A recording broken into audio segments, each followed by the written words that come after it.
Assalamualaikum warahmatullahi wabarakatuh. Bismillahirrahmanirrahim. Allahumma sholli wa sallim ala sayyidina Muhammadin wa ala alihi washabbihi asma'in amma ba'du. Sedanten ingkang kula hormati wabil khusus teman bapak kula Kiai Haji Agus Ali Masyuri. Beberapa kiai yang tanpa ngurangi rasa hormat, saya hormati semua. Ini ada beberapa Gus. Ini saya ngaji insyaallah 1/4 jam. 1/4 jam nanti yang menghisap Gus Kausar berapa Gus? 10 menit. Begini, sebetulnya saya membela semua umat Islam itu ahlul jannah. Karena saya ini ibarat marketing. Kalau orang Kristiani itu kan setiap orang mati sudah tenang bersama Bapak di surga. Jadi kampanye itu menarik sekali. Sementara kita sudah kiai, sudah imam masjid, sudah ulama, masih saja dikhawatirkan su'ul khotimah. Ini kalau kampanye ini tidak imbang, ini nanti saya takut kalah. Makanya saya bilang pokoknya semua orang mukmin itu ahlul jannah. Karena memang asli hadisnya seperti itu, mangqala la ilaha illallah dakhalal jannah. Bahwa kemudian ada beberapa kiai yang mungkin wataknya itu pesimis, kemudian bikin sekian aturan-aturan yang sebetulnya itu cerminan dari pesimisnya. Terus akan-akan masuk surga itu susahnya bukan main. Nah itu saya tidak setuju karena tadi pasti kalah dengan kampanye sebelah yang setiap orang mati dibilang sudah tenang bersama Bapak apa? Di surga. Jadi ini penting. Terus kedua saya bilang agama ini sudah begitu baik. Masa kunci surga sudah dibocorkan miftahul jannah la ilaha illallah. Masa sudah pegang kuncinya enggak jadi masuk surga itu kan aneh.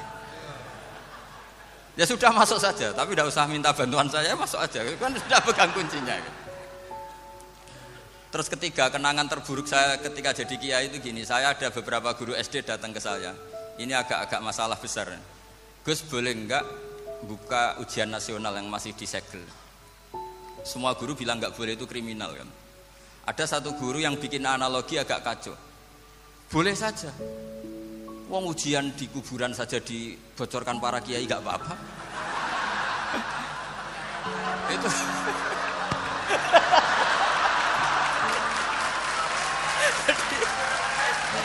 tapi ini kriminal ya. Perhatian kepada kiai, nggak boleh memukul pemateri.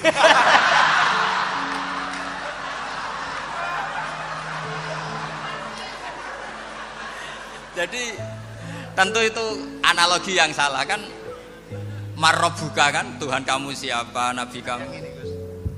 Tuhan kamu siapa, Nabi kamu siapa, imam kamu siapa. Ini kan sudah dibocorkan oleh para kiai. Artinya apa? Nak raiso jawab kebablasan gitu. Terus guru ini berpikir kalau ujian akhirat sekrusial itu saja bisa dibocorkan, kenapa ujian nasional tidak boleh? Tentu ini kias yang salah, saya tidak ngajari seperti itu. Tapi saya ngajari ke kalian betapa mudahnya masuk surga. Kunci jawaban sudah dikasih, kunci pintu masuk sudah dikasih. Kok sampai tidak masuk, ini kebablasan. Paling salah gurunya. Jadi ini kenapa saya sering cerita orang mukmin semuanya itu min ahlil jannah, itu saya jamin. Sama tidak usah takut su'ul khotimah, tidak usah takut berlebihan seperti itu. Karena setahu saya, setidaknya saya mewakili ulama zaman ini. Rata-rata guru kita ini bermadzhab Syadzili dalam berkeyakinan berpikir tentang Allah. Di antara ini yang mulai saya ngomong serius, supaya tadi kan guyonannya sudah diambil Gus Reza sama Gus Kausar. Saya tahu kenapa mereka guyon. Kalau ngomong serius takut kalah sama saya.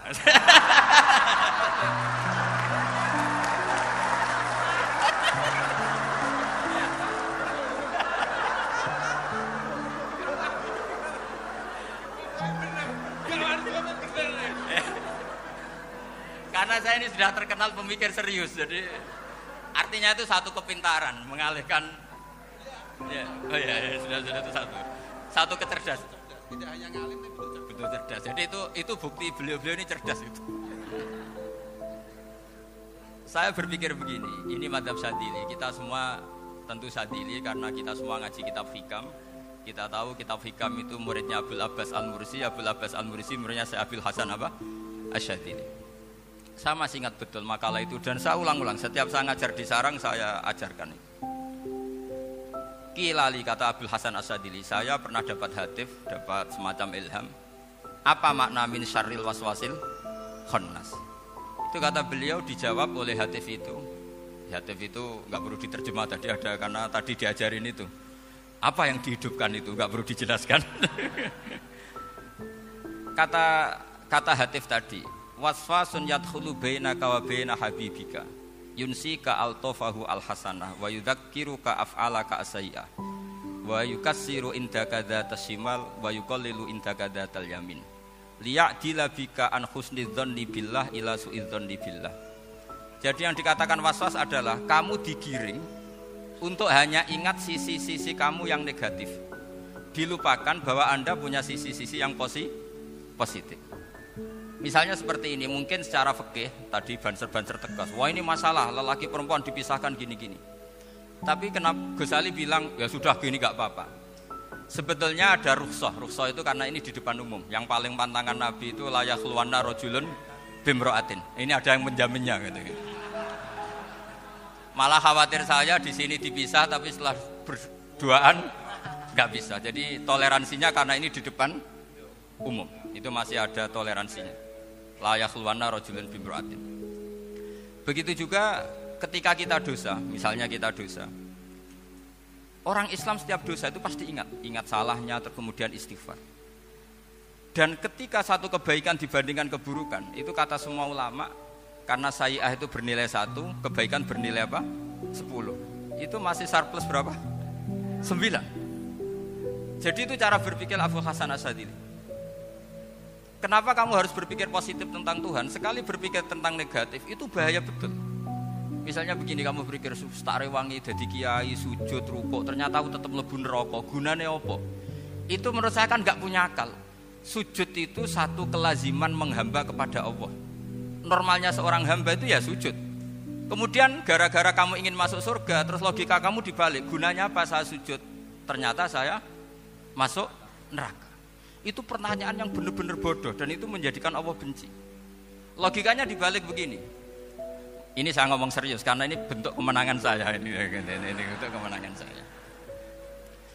Saya berkali-kali ngomong di kota pelajar di Jogja karena banyak pengujinya juga. Bukan sekedar pendamping tapi penguji. Banyak yang profesor, bukan sekedar dokter, banyak yang profesor. Jadi biar ini dok. Begini, saya pernah ditanya sama seorang dosen, Gus, saya ini ngaji hadis banyak, tapi ada yang saya tidak paham, yaitu mangkola la ilaha illallah dakhalal jannah, ada kalimat wa in zana wa in saraka. Meskipun pernah zina, pernah maling. Ini kan seakan-akan mentoleransi perzinahan dan pemalingan. Terus saya bilang, oh makna hadis itu seperti ini. Jadi kebenaran absolut, kebenaran yang mutlak itu tidak akan terganggu oleh status perilaku seseorang. Saya berkali-kali memberi contoh. Orang yang ditangkap KPK akan bilang 1 + 1 2. KPK-nya juga bilang 2. Rivalitas dalam politik, Pak Prabowo ya bilang 2, Pak Jokowi juga bilang 2. Orang yang zaniyah, yang lonte pun akan bilang 2. Muftinya juga bilang 2. Ketua MUI-nya juga bilang 2. Artinya gini, kebenaran yang absolut adalah kebenaran yang siapapun akan meyakini seperti itu. Seperti 1 + 1 2. Kamu punya musuh bilang 2. Kalau ibu-ibu ini punya maru ya marunya bilang 2 tadi tambah mama. Enggak tahu saya terjemahnya apa tadi. Nah, kebenaran yang absolut itu kebenaran yang siapapun pasti mengakui. Dan uniknya begini, saya kalau saya pernah ngaji acara himmah, acara pondok sarang di Demak. Kalau kamu bilang 1 + 1 menjadi 2, untuk mengatakan 2 itu kamu butuh hadiah enggak? Mereka semua jawab enggak. Kita semua enjoy saja mengatakan tembok itu putih. Kenapa? Karena memang putih. Kita mengatakan 1 + 1 2 karena memang kita tanpa presentasi dapat hadiah, dapat penghormatan. Kenapa untuk mengatakan Allah itu Tuhan kita butuh surga? Memangnya kalau tidak ada surga Allah tidak jadi Tuhan? Ini problem orang soleh-soleh yang terlalu pesimis. Makanya nanti orang-orang soleh itu masuk surganya berat. Tapi kalau orang alim lebih gampang kira-kira seperti itu. Iya, karena kan imannya lebih bagus. Dalam hadis qudsi Allah ini yang dibuli orang-orang soleh. laulam akhluk jannatan wala naron alam akun ahlan an uto'a, dalam hadis qudsi itu. Kalau saja saya tidak menciptakan surga dan neraka, apa saya tidak jadi Tuhan yang perlu ditaati? Apa kalau kamu tidak saya kasih uang 1 juta terus bilang 1 tambah 1 11? Enggak kan? Tetap bilang berapa? 2. Kalau kebenaran absolut yang 1 tambah 1 kamu bilang 2 meskipun tanpa mendapat hadiah. Kenapa untuk bilang Allah Tuhan kamu butuh hadiah surga? Itu kan serah ikhlas belas. Makanya saya terus mengajarkan ikhlas. Ikhlas itu bisa dilatih dengan akal, dengan pikiran, bil ilmi lah. Harus dilatih. Nah di sini ini momen atau makna yang mestinya harus difahami wa inzana, bahwa kalimat ini sah meskipun dilafatkan seorang yang pernah zina. Sama seperti 1 tambah 1 2 sah, diucapkan siapa saja sah. Dan siapapun akan mengucapkan itu secara ikhlas. Ini penting saya utarakan. Sehingga setelah ada firqah-firqah takfiri yang mengatakan orang megang keris itu syirik, ke kuburan syirik, ini syirik. Itu salah besar. Salahnya adalah tadi kalimat-kalimat atau kebenaran-kebenaran absolut ini sudah jadi sibghatallahi man ahsanu minallahi sibghah. Kalimat ini begitu absolut di hatinya orang mukmin. Sehingga ketika terganggu oleh hal-hal yang adat istiadat kayak pegang keris, kayak apa, ini tidak mengganggu. Tetap kualitas iman ini di atas keyakinan adat membawa apa keris. Kalau orang membawa keris menjadi syirik karena percaya sama makhluk. Orang misalnya kejawen kalau nggak bawa keris nggak nyaman. Orang kota itu kalau nggak bawa ATM juga nggak nyaman. Itu tidak dihukumi syirik. Kamu pergi lupa bawa HP nyaman ndak? Ndak, kenapa ndak dihukumi syirik?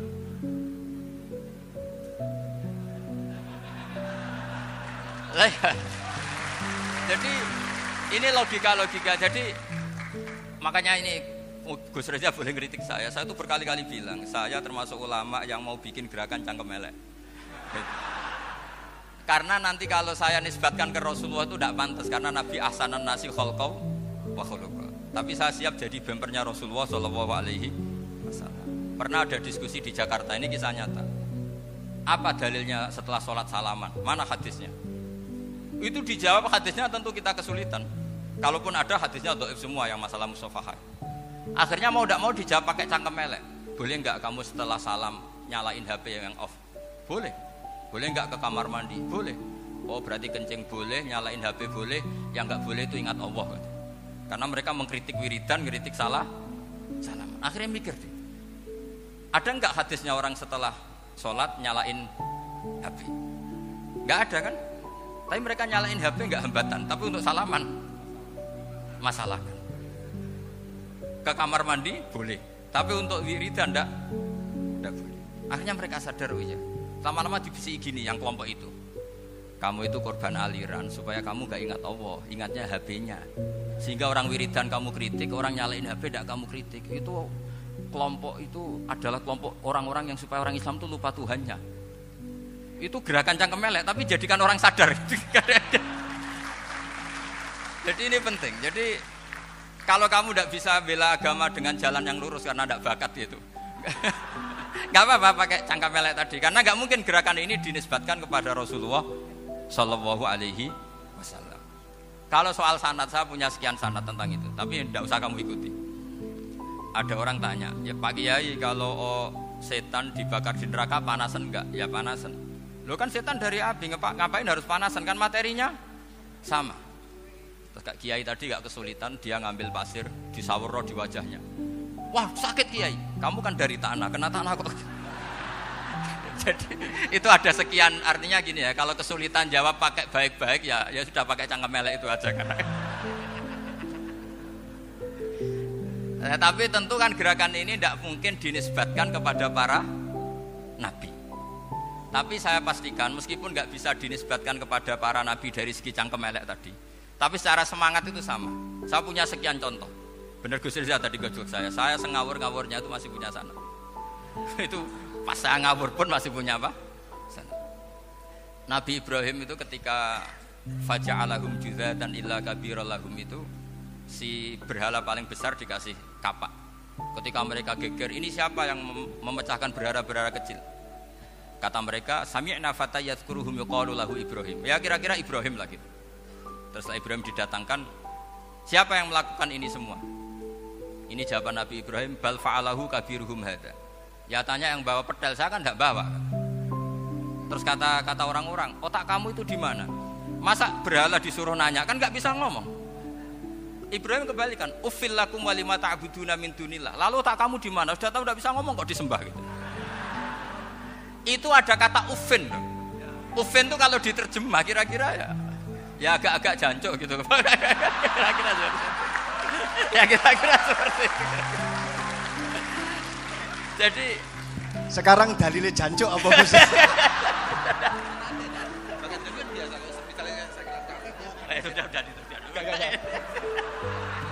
Gimana? Jancuk itu dari daksu, dak tinggalkanlah suan perkara sing elek. Krono ilate wong Surabaya kakean rawon, akhirnya ngomongnya jancuk. Gitu.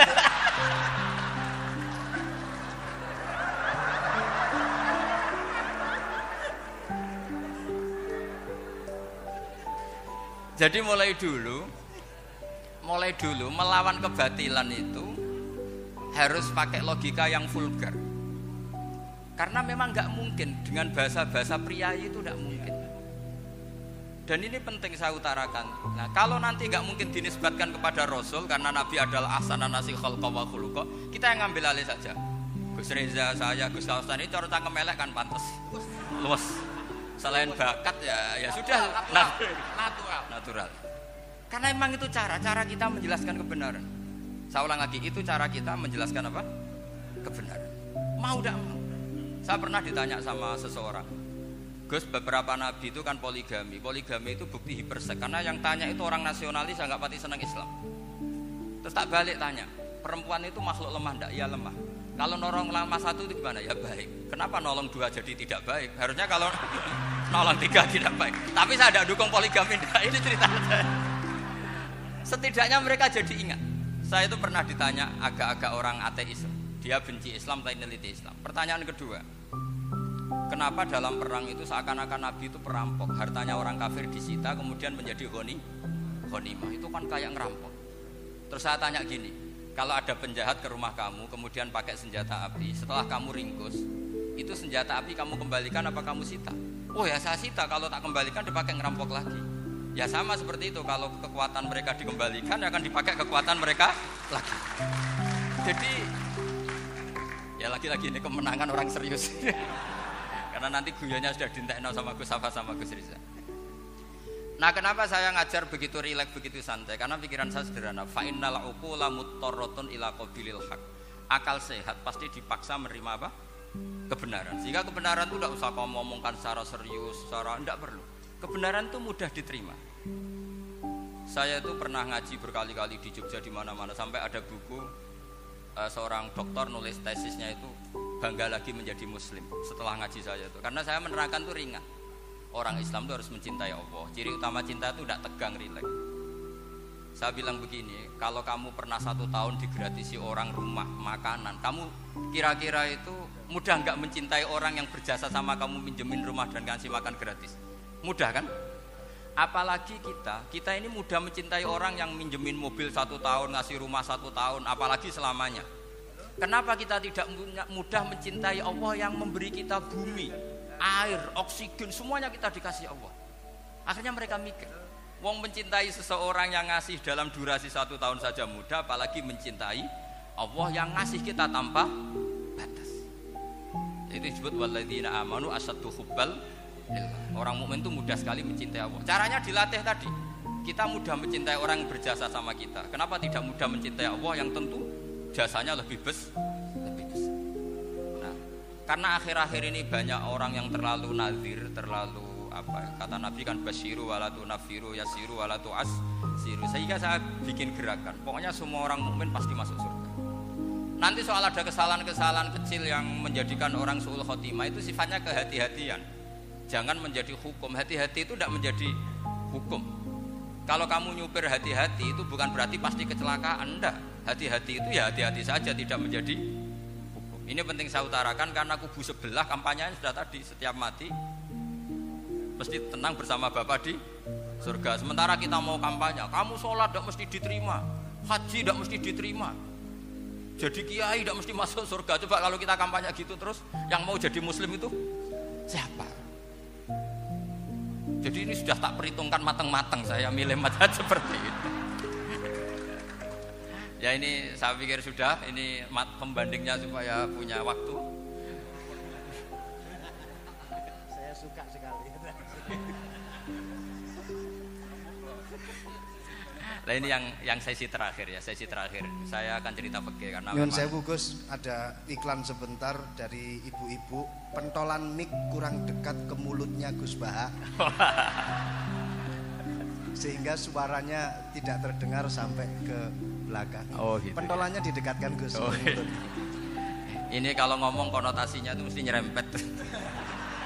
Sudah apa ya? Sudah ahlinya di situ. Ya malah ada di situ.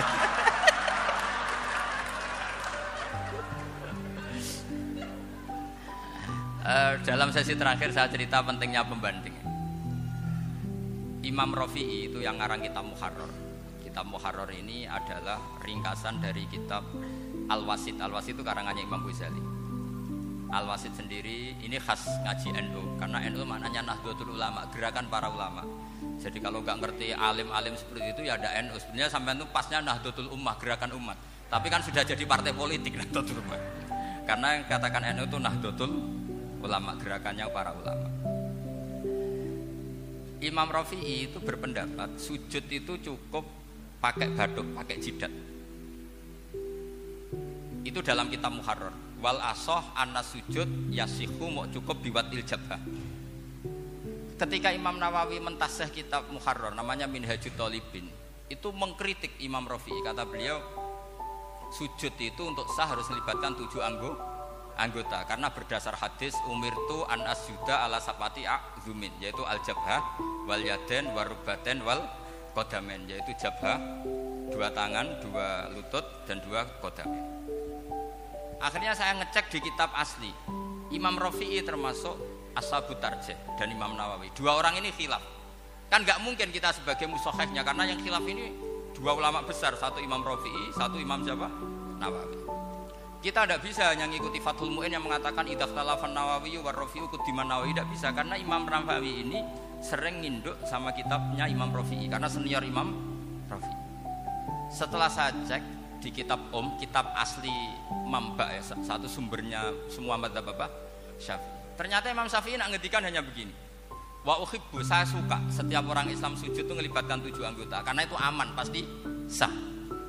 Tapi wayah tamilu kata beliau, tapi mungkin saja sujud hanya watul jabah itu sah. Kenapa kata Imam Syafi'i? Liqaulihi sallallahu alaihi wasallam atau li du'aihi apa sallallahu alaihi wasallam fi sujud sajadalaka wajhi wa sam'i wa basari. Nabi ketika sujud itu hanya berdoa, ya Allah sujud kepada engkau wajhi wa sam'i wa basari. Nabi tidak menyebut wa yadi wa rubati wa qadam. Sehingga saya berkali-kali bener kata Gus, saya ini pembela umat sing sujute 7 anggota ya tak lem pantes dadi rois suriah. Itu. Yang sujute bathuk tok ya tetap sah ngikuti mazhabnya Imam Rafi'i. Meskipun itu tidak saya anjurkan.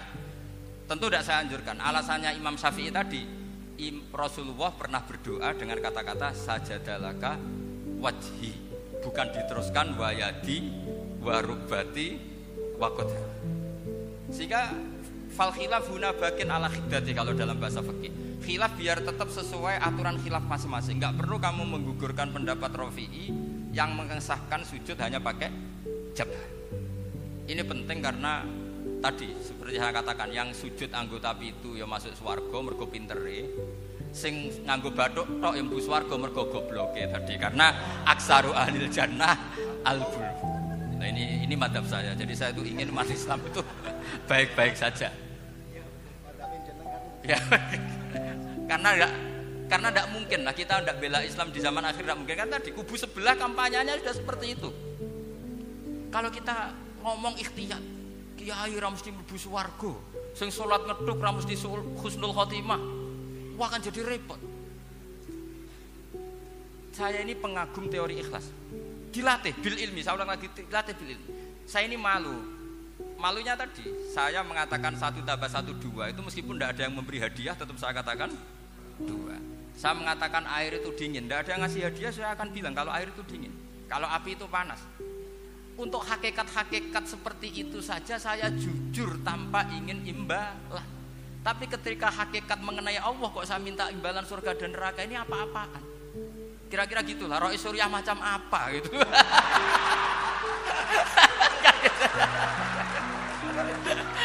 Ya saya kira demikian. Assalamualaikum warahmatullahi wabarakatuh. Waalaikumsalam warahmatullahi wabarakatuh.